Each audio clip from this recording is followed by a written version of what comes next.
the thoughts about Tony Spell, pastor, punching the young man who threatened to do crimes when we are living in a world that is extremely notorious for allowing a lot of crimes to happen. And if there has been a lot of calling to the authorities and they're doing nothing about it, that's a tough situation to be in. So I do not envy that church at all.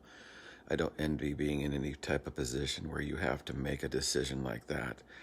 And yes, everybody does have their boiling point, and you ask for it, you're gonna get it, you know. So Tony Spell, what do I think about him? Is he really a Christian and all this stuff? I don't agree with the oneness position, but they sure do seem to love the Lord and they want to do their thing. They have a different doctrine, but the issue is more about the is it okay for a pastor to hit that much? Well, what would happen to him when he goes to jail? If people go to jail for saying things on social media about a lot of people, wishing that they'd all be dead. And I seen the police come to their door. We saw what you saw on social media. You're under arrest. This is a felony. Thanks. Let's go. How much worse when you're saying directly to people that you know, because they're literally your neighbors, I'm going to rape your wife and grandkids and kill them when you're gone. That is something that he should be in jail for. So the police should have already had to deal with him. And since they didn't, is it right for him to be the vigilante? What was he supposed to do? What would you do? So, you know, most people, they don't know. They're the armchair critics when they have no sense of what it's like to be out there doing stuff and the dangerous side of it. It's easy to hide and have a lot of opinions. And God bless you, but your opinions don't count. They don't, because you haven't faced it. I'd like to hear your stories. Most people probably haven't. So I would have to say it's a tough situation. He hit him a lot. But then again, he's talking about his kids, and I feel like it would be un-American for him to just go, "Oh, it's okay, it's okay." We've been saying everything's okay too much, and now things are getting so bad and so dangerous. It shouldn't be a dangerous place. Your own home shouldn't be dangerous. George Floyd season, there was a bunch of Black Lives Matter and Antifa or whatever going into people's yards and things like that. The couple pulled out their guns and they got in trouble for being American. That's the whole reason we have gun rights, folks. And they were using their own gun rights to do what they're supposed to do, to defend their own property. That's what they were doing.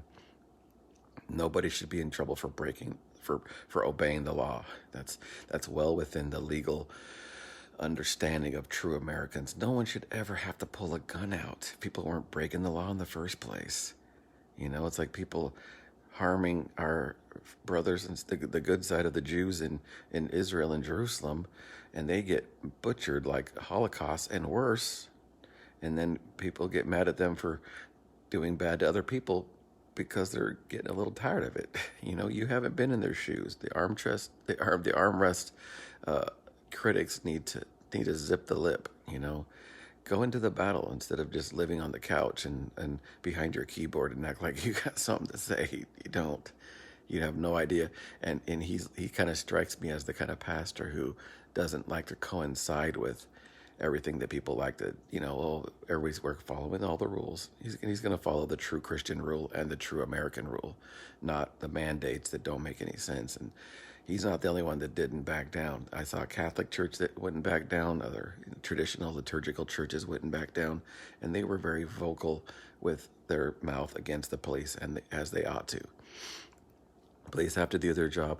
Pastor has to do his job. And there was a conflict, and I'm glad the pastor won, because the whole thing was out of joint. If tattoo parlors and bars can stay open and people can go, you know, protest for George Floyd with no masks, and I know I was right there. I was preaching right in the middle of all of it. There were 1,000 different BLM people all around me. I was there. Nobody gave a rip about it at all. Everywhere else you go, oh, mask, they all freak out. I'm like, why is it when you're protesting it doesn't matter?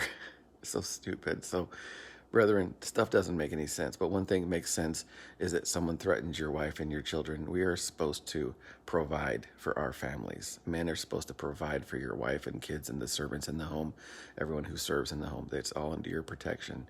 You have to provide food, protection and the housing and the life. You have to provide life for these people. And it would be very unchristian and un-American to allow that to happen. I understand how Mennonites are. I love Mennonites too. And I love the oneness. I have differences with both of them doctrinally, but I understand where both of them are coming from. I've heard great testimonies of living and let live, and let the bad guy do whatever he wants. I don't know that I would do that. I'm just glad that I haven't had to face that, because I wouldn't want to have to deal with anything. I love to keep things not escalating. I've taken a lot of garbage from people who don't even seem to give a rip, but I don't want things to escalate so much that I'm willing to take a lot of garbage. And so I try to stay away from that as much as I possibly can. So you don't say stuff to people like that. Police should be the ones manhandling that crazy kid, and if he got put in jail, I bet you they would do worse to him for saying the same thing, because criminals understand we're dumb. We did stupid things. We lost our cool. We tried to steal, whatever it was. But when it comes to harming children, nobody likes you, okay? You don't say those things. You don't joke about it. You know how in school when we were kids, someone would say your mama and you wanted to pummel them? and why would you feel that? Because it's justice welling up in you. It could be flesh, but it's not okay. There's no reason to disrespect people like that. So anyway, that's all I got for that.